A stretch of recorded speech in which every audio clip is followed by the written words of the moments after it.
Es un placer enorme recibir aquí en la Cocina de las Noticias por Radio Continental a Marcelo Capelo. Él es economista jefe y vicepresidente del Lieral de la Fundación Mediterránea. ¿Cómo estás, Marcelo? Silvio Sacomán y Nicolás Naves te saludamos. Placer enorme. Igualmente, un gusto estar con ustedes. Muchas gracias, muy amable. Bueno, en primer término quiero consultarte cuál es tu mirada, cuál es tu impresión a raíz del tipo de cambio, ¿no es cierto?, del dólar básicamente. ¿Consideras que está atrasado? Mira, esa respuesta obviamente no es simple, porque se pueden revisar unas cuantas variables para opinar, pero lo más rápido es ver cómo está el tipo de cambio respecto de la historia de los últimos años, por ejemplo, 25 años. En ese caso, uno diría que el dólar está cerca de un 20% debajo de esa paridad promedio de los últimos 25 años, entre el 2000 y el 2025. Si uno lo mira de esa manera, diría, bueno, sí, está relativamente bajo. Pero también mirar la historia para hacer la comparación hace que no veamos el futuro, y en el futuro Argentina va a seguir teniendo un cambio posiblemente estructural, en el sentido que cada vez va a exportar más petróleo, gas, minerales, además de lo que exporta ya mucho en el campo, y va a generar muchos dólares por esa vía. Entonces el tipo de cambio de Argentina a futuro probablemente no sea alto, estamos hablando del tipo de cambio real, y eso la historia no lo capta. En definitiva, el dólar, si lo vemos históricamente, está 20% debajo del promedio de 25 años. Yo diría acá a 2 o 3 años muy probablemente sea un tipo de cambio bajo, quizás como este de ahora, en términos reales, siempre hablando. Y la duda es la transición 2025-2026, cuando todavía no se concretaron todo ese potencial de exportaciones de petróleo y gas que recién decíamos, porque eso va a ir creciendo cada año. ¿Cómo transitamos estos 2 años con un tipo de cambio como el que tenemos o más alto? Además es flexible ahora. Claro, por la flotación entre bandas. Claro.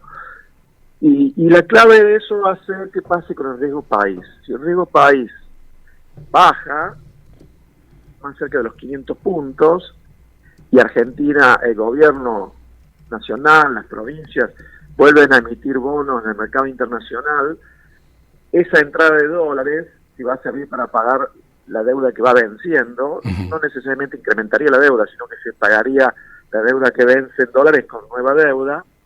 Eso generaría también una entrada de divisas que podría mantener el tipo de cambio relativamente tranquilo en esa transición que recién hablábamos.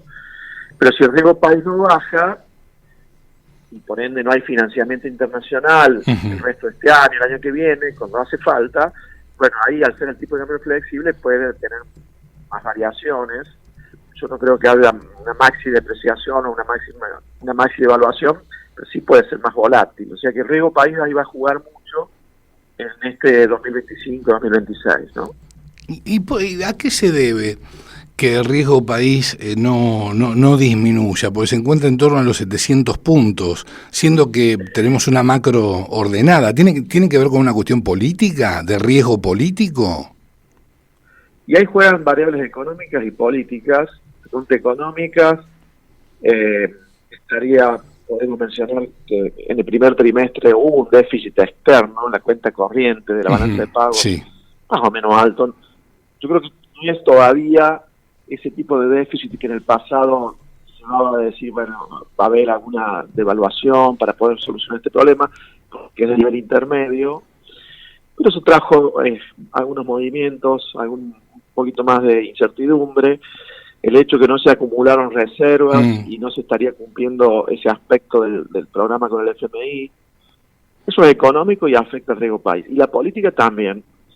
Estos proyectos de ley que se están tratando en el Congreso, impulsados por la oposición, algunos impulsados por los gobernadores, que llevarían a aumentar el gasto público prácticamente en 1,5 puntos del PIB anual, y eliminarían el superávit primario que tiene el gobierno. Eso evidentemente también mete ruido en la economía y en el riesgo país. Si en los mercados se interpreta que la oposición le va a manejar la chequera al gobierno desde el Congreso, Además que sería dinamitar el principal logro del gobierno, que era el equilibrio fiscal, la baja de la inflación.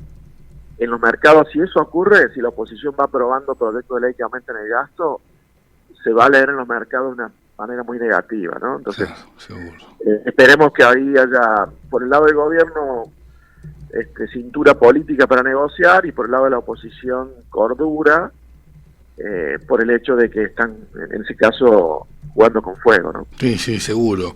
Bueno, días atrás, el jueves pasado, sin ir más lejos, se aprobó la ley de reforma jubilatoria, y hoy la UIA marcó un semáforo, yo te diría que más que amarillo, naranja, por el tema fundamentalmente de cómo puede impactar en las pymes a raíz de las sociedades de garantía recíprocas. ¿Nos puedes iluminar a raíz de este tema? Bueno, así, en el Congreso, cuando se presentan estos proyectos de ley, que aumentan el gasto, entre otras cosas, en jubilaciones, también prevén alguna suba de ingresos para compensar, aunque la verdad que compensan menos del 20% del aumento del gasto que generan. Y esos aumentos de ingresos normalmente refieren a eliminación de exenciones o tratamientos diferenciales en impuestos. Uh-huh. Y uno de ellos es este que estás mencionando, y es que hay inversores que cuando le prestan a las pymes, a través de, no le prestan a las pymes, pero garantizan los préstamos de las pymes a través de la sociedad de garantía recíproca, esa gente que ponen dinero para esas garantías, tienen un beneficio impositivo que se pretende ahora eliminar. Seguramente lo que planteaba ahí la Unión Industrial es que si se elimina ese beneficio impositivo, va a haber menos fondos para garantizar préstamos de las pymes y por ende menos préstamos a las pymes, o sea que va a terminar afectando a las pequeñas y medianas empresas. Ese es el problema. Y además, lo que permite recaudar es ínfimo. Son esas cosas que a veces hacen los legisladores que no tienen idea y que dicen, bueno, a ver, para financiar este aumento de gasto que queremos generar porque me va a traer votos, ¿qué recursos podemos presentar? Pero algún recurso que no me haga perder votos, porque así piensan los políticos. Sí, seguro. ¿Cómo gastar más para tener votos? Y si es que dicen de dónde va a salir la plata, bueno, que salga de algo, eliminando alguna exención que no genere pérdida de votos, y a veces no se dan cuenta en realidad que están tocando. Ellos pensaban que estaban tocando a inversores que ponen plata para la garantía de las pymes y quizás no se dieron cuenta de que los afectaban a ser las pymes, ¿cierto?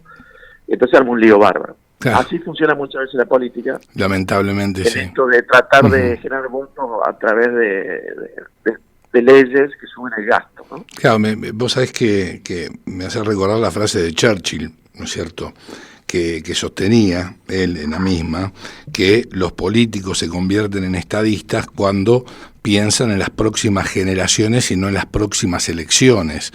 Y aquí lo que vemos a las claras es que la oposición, como aconteció habitualmente, piensa pura y exclusivamente en las próximas elecciones. Y a raíz de estos proyectos, lo que me da la impresión, decime si me equivoco, es generar un nuevo plan platita.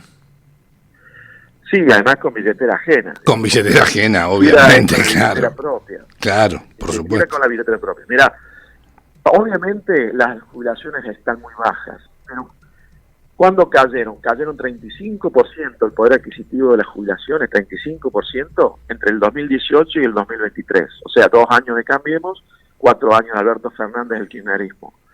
O sea que en esos 6 años, a los legisladores que ahora presentaron este proyecto de ley, para aumentar las jubilaciones, no se le ocurrió durante 6 años, mientras cuando ellos gobernaban, presentar este tipo de proyectos. Por supuesto. Y lo presentan ahora que no están gobernando, cuando en esos 6 años cayeron mucho las jubilaciones. Eso se llama demagogia. Es impresentable lo que está ocurriendo.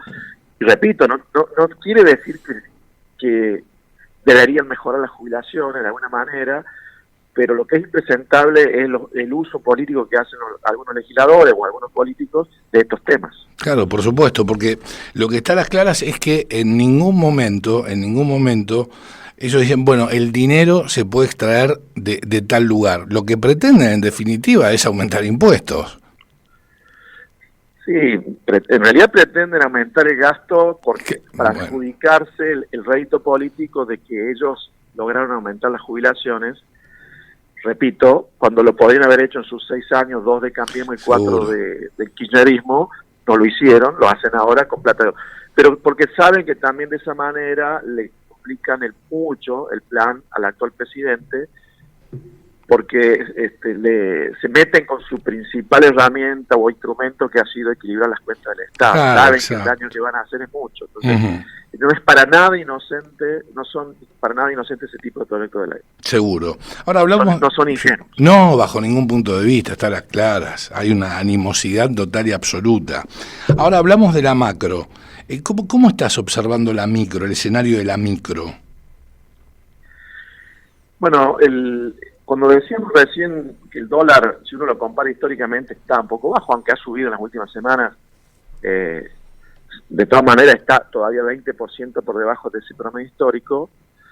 Y cuando te decía que a largo plazo vamos a tener una expansión muy fuerte en energía y minería, y que por ende a largo plazo el dólar también va a ser barato, muy probablemente en Argentina, por esa gran cantidad de dólares que van a generar con las exportaciones de esos sectores, eso en la macro va a generar probablemente crecimiento económico, se suba del PIB, evitando crisis, porque generalmente las crisis en Argentina fueron por déficit fiscal y por déficit externo.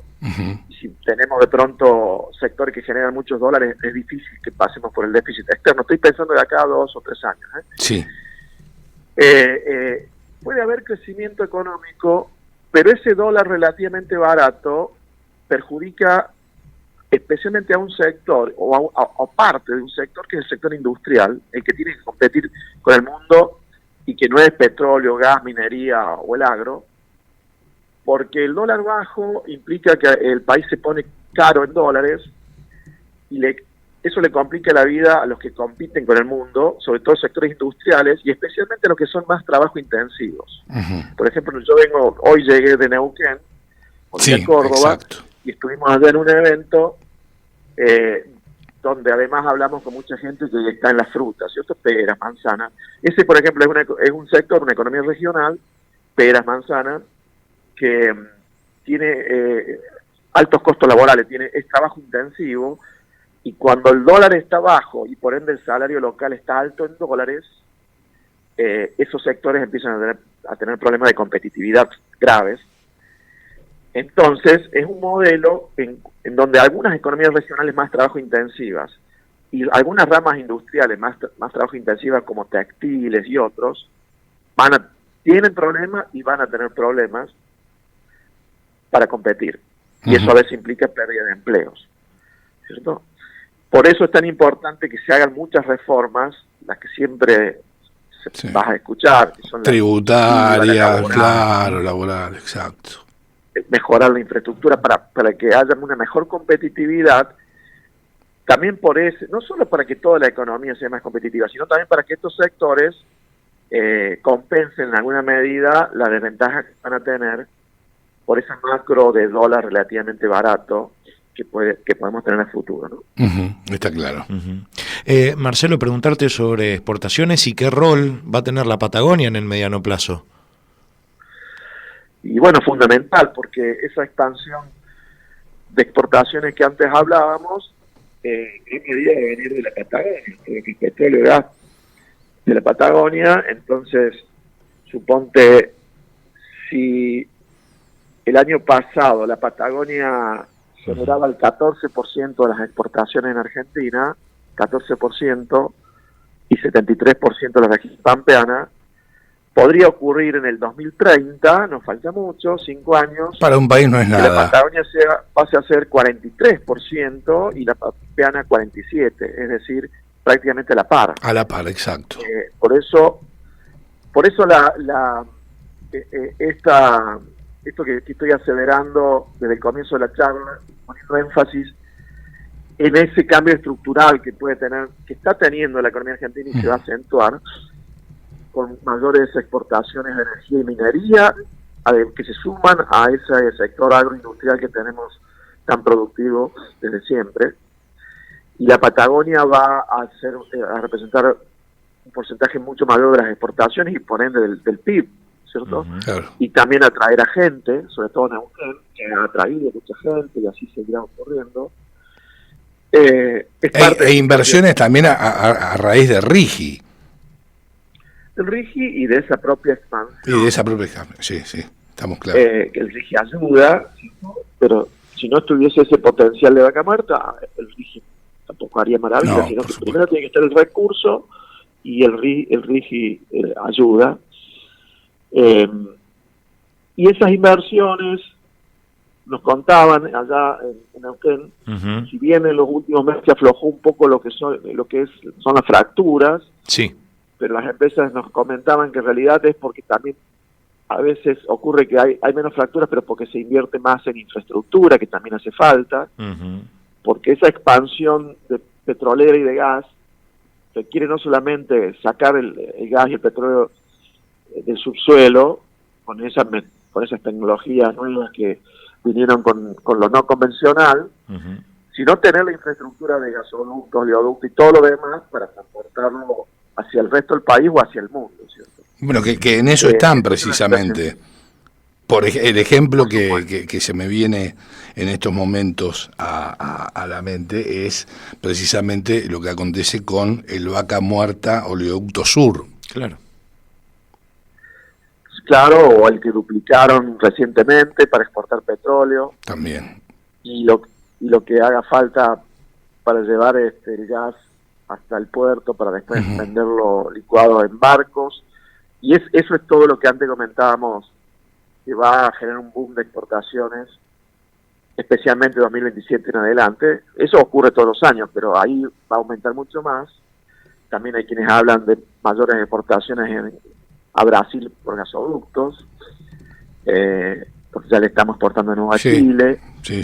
Pero especialmente el potencial va a estar en gas licuado vía barcos, y para eso todavía falta terminar construir la infraestructura necesaria. Los que están en el sector dicen que a partir del 2027 ya se va a sentir fuertemente ese impacto, ¿no? Y vos fíjate que hoy los datos que dio a conocer el INDEC con respecto a la capacidad instalada de la industria ha crecido por segundo mes consecutivo, llegando al 58.6% en líneas generales. Pero el mayor nivel de utilización de la capacidad instalada tuvo que ver con la industria petrolera, con un 73%. Sí, se tiene que ver ahí, seguro.